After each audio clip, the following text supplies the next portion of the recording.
السلام علیکم ورحمۃ اللہ وبرکاتہ۔ یہ بہت ہی علمی اور یعنی ٹیکنیکل قسم کا سوال آپ نے کیا ہے، اور بہت ہی اچھی بات ہے کہ آپ کو اپنی آخرت کی فکر ہے۔ یہ سب سے بڑی بات ہے۔ دیکھیے، شروع سے ہمارا موقف یہی ہے ایمان اور عقیدے کے حوالے سے کہ جس بندے کا بھی ایمان عقیدہ صحیح ہے، چاہے وہ زمین پر کسی جگہ بھی ہے، وہ ہمارے ساتھ ملا ہے یا نہیں ملا ہے، ہم اس کے ساتھ ملے ہیں یا نہیں ملا ہے۔ بہرحال وہ اکیلا ہے وہاں، لیکن کسی فرقے کے اندر نہیں ہے، کسی مشرک کے ساتھ نہیں ہے، ان کے پیچھے نمازیں نہیں پڑھتا ہے، اکیلا ہے، اکیلا پڑھتا ہے اور ڈھونڈ رہا ہے، تلاش کر رہا ہے، مومنوں کی جماعت نہیں مل رہی، کیا کرے؟ تو یہ تو ہیرا ہے بھائی۔ ایسے لوگوں کو اللہ تعالیٰ نوازے گا، اور اللہ تعالیٰ جو قدردان ہے، بہت زیادہ قدر کرنے والا ہے، وہ ایسوں کو اتنا نوازے گا کہ ان کی عقلیں حیران آ جائیں گی۔ اب رہا مسئلہ یہ موجودہ جو آپ نے پوچھا ہے، اس دور میں جس طرح ایک بڑی جماعت تھی، ماشاءاللہ بڑی منظم جماعت، ڈاکٹر مسعود الدین عثمانی رحمۃ اللہ علیہ کے بعد محمد حنیف صاحب اس کے امیر بنائے گئے۔ تو یہ چونکہ حنیف صاحب اس طرح کا مزاج نہیں رکھتے تھے، مجاہدانہ انداز نہیں تھا ان کا، اور انہوں نے جماعت کو ایک یعنی ایک ادارے کی طرح چلایا ہے۔ تو آہستہ آہستہ یہ کھلے ہیں، چونکہ شروع میں تو دوسرے لوگ بھی کافی تھے، جو ڈاکٹر صاحب کے اور ساتھی بھی تھے، تو ان کی اتنی وہ نہیں ہوئی ہے، اور ایک دم ویسے چیزیں بھی ایک دم جو ہے نا تبدیلی نہیں آ سکتی، جو آہستہ آہستہ آتی ہے۔ اور جو بھی لیڈر ہوتے ہیں ان کا جو ذہن ہوتا ہے نا، اصل میں جماعت اس طرح آگے بڑھتی ہے۔ تو انہوں نے آہستہ آہستہ غیر محسوس طریقے سے آہستہ آہستہ اپنے وہ جو صوفیانہ انداز تھا وہ اس میں ڈالتے رہے، لوگوں کو پتہ نہیں چلا۔ بہت ہی غیر محسوس طریقے سے یہ معاملات ہوئے ہیں۔ کئی موقعوں پر اگر کسی نے تھوڑی سی نشاندہی بھی کی تو اس کے بعد انہوں نے اس کا وہ فوراً کور کر جاتے تھے، چونکہ بہت تیز تھے۔ تو آخر میں آ کے ان کے جو طاغوت کے معاملے میں جب نرمی ان کے دماغ کے اندر آئی، اس طرح کا معاملہ، تو پھر لوگوں نے گرفت کی ان کی۔ کل پاکستان شورا بلائی گئی، سینئر لوگ تھے، اس میں اعظم صاحب بھی موجود تھے اور دوسرے لوگ تھے۔ تو ان کو احساس دلایا کہ یہ آپ کے اور پھر ان کو بظاہر تو ان کو احساس ہو گیا، اسٹیج کے اوپر کھڑے ہو کے انہوں نے توبہ کی، معافی مانگی کماڑی کی مسجد کے اندر۔ میں بھی وہاں بیٹھا ہوا تھا، اور مجھے بھی تھوڑی سی حیرانگی بھی ہو رہی تھی کہ بڑی جرت کے ساتھ کیا ہے یہ، بڑے خلوص کے ساتھ، کہ انہوں نے کہا کہ دیکھو، اگر میری باتیں مان لی جاتی تو جماعت کی بنیاد کے اوپر چوٹ پڑتی، جماعت کی بنیادیں گویا اکھڑ جاتی، تو میں اللہ سے معافی مانگتا ہوں اس طریقے سے۔ اور اس وقت بھی میں نے یہی محسوس کیا کہ جو بھی بندہ توبہ کرتا ہے نا، اور اصلی اگر توبہ ہو تو بعد میں وہ زیادہ مضبوط ہو جاتا ہے۔ یہ ایک سسٹم ایسا ہے، تو وہ زیادہ پھر محتاط ہو جاتا ہے۔ اب وہ زیادہ مضبوط ہوں گے، زیادہ مضبوطی کے ساتھ قدم ڈالیں گے۔ لیکن آہستہ آہستہ جو معاملات ہوئے، دوسری تو جو دوسرا گروہ تھا یعقوب علی کا، چونکہ وہ بھی ان کو ایک چیز ان کے سامنے آ گئی تھی اور وہ علیحدہ ہونا چاہتے تھے، وہ نہیں چلنا چاہتے تھے، تو ان کی ہاتھ میں جب یہ چیز آئی تو بجائے اس کے کہ اصلاح والے انداز میں وہ معاملہ کرتے، اصلاح کرنے کے بعد پھر ایک منظم طریقے سے معاملہ آگے بڑھتے، وہ تو ساتھ چلنا ہی نہیں چاہتے تھے۔ انہوں نے پہلے ہی کہہ دیا تھا، ان کی بات مشہور ہو گئی تھی سرفراز صاحب کی کہ ہم حنیف صاحب کے ساتھ نہیں چل سکتے ہیں۔ تو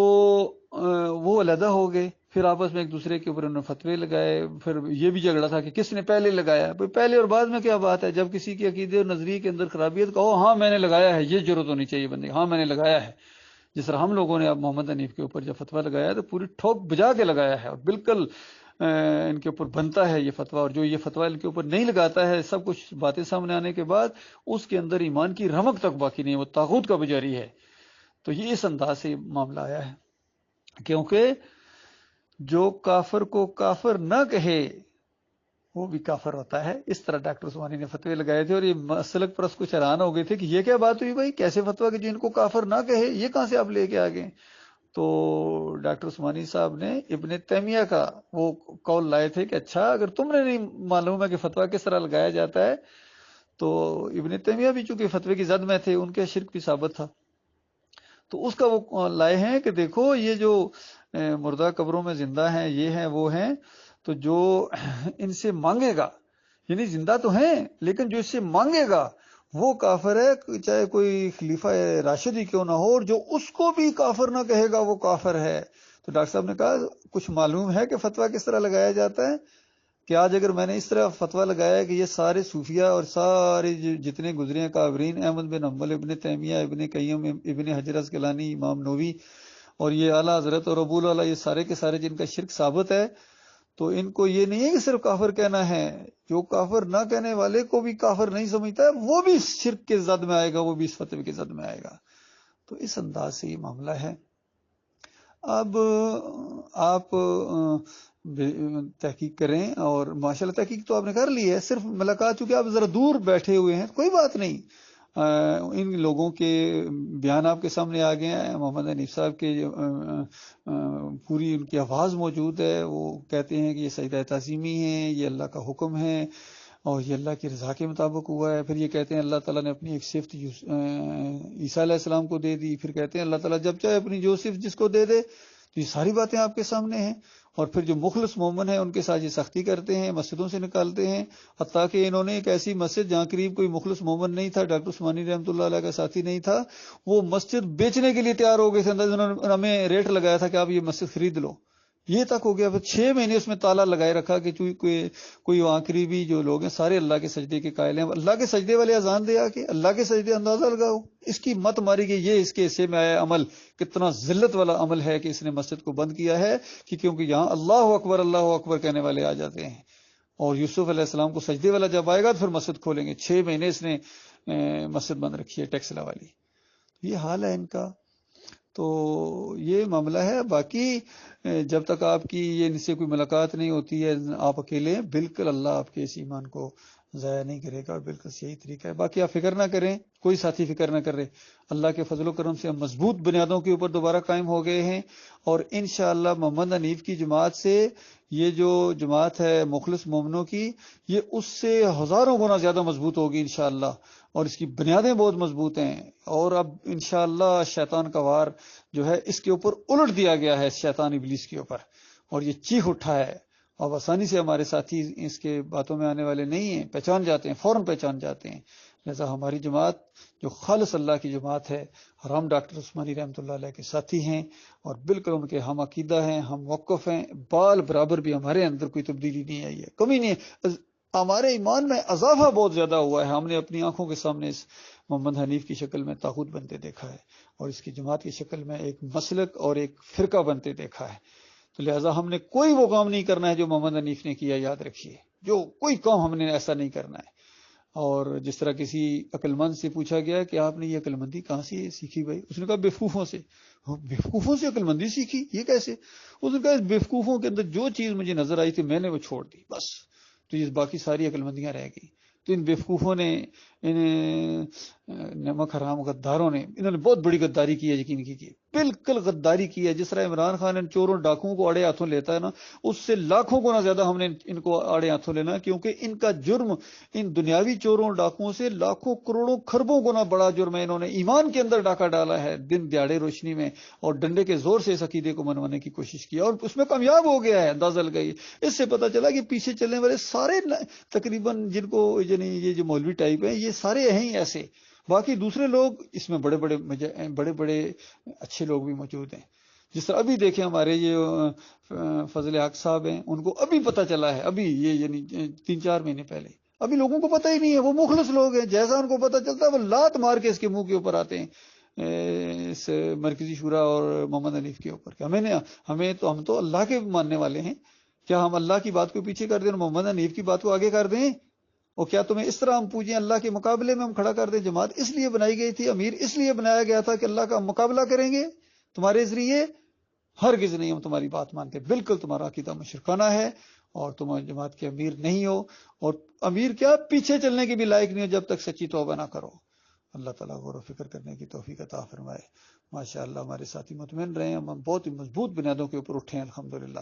اور بہت جلدی انشاءاللہ بہت زیادہ لوگ اس طرف رجوع کر رہے ہیں، آہستہ آہستہ نکل کے ہماری طرف آ رہے ہیں، اور ایک وقت آئے گا انشاءاللہ، میں اس بات کو نوٹ کریں، انشاءاللہ ایک وقت آئے گا، انشاءاللہ مرکزی مسجد کے اندر میں تقریر کروں گا، اندر ساتھی مجھے خود لے کے جائیں گے کہ آپ آئیں ارشد صاحب، آپ ڈاکٹر عثمانی کے ساتھی ہیں، اس مسجد سے توحید کی آواز اٹھی تھی، آپ کا حق ہے اس میں یہاں تقریر کریں، اور ان کو گھسنے نہیں دیں گے، ان سب کو ذرا ان کی آنکھیں تو کھلنے دو، ذرا بات تو پوری پہنچنے دو۔ اور انشاءاللہ میں تو جب بھی وہاں آتا ہوں، میں نے ان کی مساجد کے قریب، مساجد کے سامنے جا کے توحید کی دعوت دی ہے، اور آگے سے وہ بفر جاتے ہیں، کوئی بات نہیں، ہمارے بھائی ہیں، ان کے اندر وہ جوش جذبہ ہے، ان کو یہ ذرا انہوں نے ان کو جو ہے ایمان سے ہٹا دیا، لیکن جب ان کو احساس پیدا ہو جائے گا، اور یہ ابھی قرض تو باقی ہے جو مرکزی مسجد کے ماڑی کے سامنے میں نے آ کے دعوت اللہ کرنی ہے انشاءاللہ، مرکزی مسجد کے سامنے میں ان کو پکار پکار کر کہوں گا کہ میرے پیارے بھائیوں کیا ہو گیا ہے، اس ایمان کو کہاں لے گیا ہے یہ بندہ آپ کا؟ اس مسجد سے توحید کی دعوت ہوتی تھی، ڈاکٹر مسعود الدین عثمانی رحمۃ اللہ علیہ نے یہ دعوت اٹھائی تھی، الہکم الہ واحد لا الہ الا هو الرحمن الرحیم۔ اس مسجد کے اندر کہا جاتا تھا کہ نہیں حضرت وخروا له سجدا، کہ وہ سارا کا سارا خاندان اور رحمتوں اور برکتوں کی وجہ سے اللہ کے سامنے سجدہ ریز ہو گیا، اللہ کے سامنے سجدہ ریز ہو گیا۔ اور اس مسجد سے وہ فتویٰ دیا گیا تھا، اس مسجد کے بنانے والے نے فتویٰ دیا تھا کہ جن کا ایمان صحیح نہیں ہوتا ہے وہ اس طرح تفسیر کرتے ہیں کہ یوسف علیہ السلام کو سجدہ ہوا، جن کا ایمان صحیح نہیں ہوتا ہے۔ تو محمد حنیف نے کیوں اس طرح تفسیر کی ہے کہ یوسف علیہ السلام کو سجدہ ہوا؟ اس کا ایمان صحیح نہیں تھا، اس وجہ سے۔ اللہ کے بندوں، میرے پیارے بھائیوں، میں آپ کا خیر خواہ ہوں، میں آپ کا بھائی ہوں، اس کی بات ہرگز نہ ماننا، یہ تمہیں ہمیشہ کی آگ کے اندر لے کے جائے گا، ہمیشہ کی آگ کے اندر تمہیں وہاں چیخو گے، چلاؤ گے، بڑے بڑے چلے گئے، حافظ قرآن چلے گئے، خالد عزیز جیسے، صابر علی جیسے معصوم چلے گئے، اور خود اپنی بیوی کو بھی جہنم کی آگ میں اس نے بھیج دیا، خود ابھی جا رہا ہے، اس کے بعد اس کا ٹکٹ کنفرم ہے، یقین کیجئے کنفرم ٹکٹ ہے اس کا، بالکل ڈائریکٹ فلائٹ ہے اس کی، جیسا مرے گا سیدھا آگ میں جائے گا، اللہ یہ کہ توبہ کر لے۔ اللہ تعالیٰ ان کو توبہ کی توفیق عطا فرمائے۔ سب کا یہی حال ہے، قاری خلیل الرحمان کا بھی ٹکٹ کنفرم ہے، اور منور سلطان کا بھی ٹکٹ کنفرم ہے، عبداللہ عمر کا ٹکٹ کنفرم ہے، سب کا، عتیق الرحمان کا، چودھری اشرف کا، اظہر کا، عبد الجبار کا، یہ سارے ان کے کنفرم ٹکٹ ہیں، پوری کابینہ جائے گی وہاں جہنم کی آگ کے اندر، اگر انہوں نے توبہ نہ کی۔ ہاں توبہ کر لیں، اللہ ان کو معاف کر دے گا۔ اور پھر اللہ کی معافی کا انداز دیکھیے، وہ اتنا غفور الرحیم ہے، وہ اتنا غفور الرحیم ہے، وہ فرماتا ہے میں سارے گناہ تمہارے معاف کر دوں گا، تمہارے گناہوں کو میں نیکیوں کے اندر بدلی کر دوں گا۔ ان سے بڑا پھر کسی کا درجہ نہیں ہوگا کہ یہ توبہ کر لیں، کیونکہ بہت مشکل توبہ کرنا کام آسان نہیں ہے۔ اس سے اندازہ لگائیں محمد حنیف توبہ کرنے کے لیے تیار نہیں ہے۔ کیوں؟ مشکل کام ہے، بہت مشکل کام ہے، نفس آڑے آ جاتا ہے، شیطان کہتا ہے اب تمہاری بےزتی۔ ابلیس نے توبہ کی تھی، کتنا موقع دیا اللہ تعالیٰ نے اس کو، عقل حیران کر دینے والا اس کو موقع دیا اللہ تعالیٰ نے، جلدی نہیں پکڑا، یاد رکھیے۔ عام طور پر محسوس ہوتا فوراً اللہ نے پکڑا، بہت بڑا لمبا اس کو موقع اللہ تعالیٰ نے دیا، سوچنے سمجھنے کا اور غور و فکر کرنے کا، اشارے بھی دیے اللہ تعالیٰ نے اس کو اس طریقے سے توبہ کر لے، معافی مانگ لے، لیکن نہیں، ڈٹ گیا، اپنی بےزتی سمجھیے۔ تمہارا کیا؟ ابلیس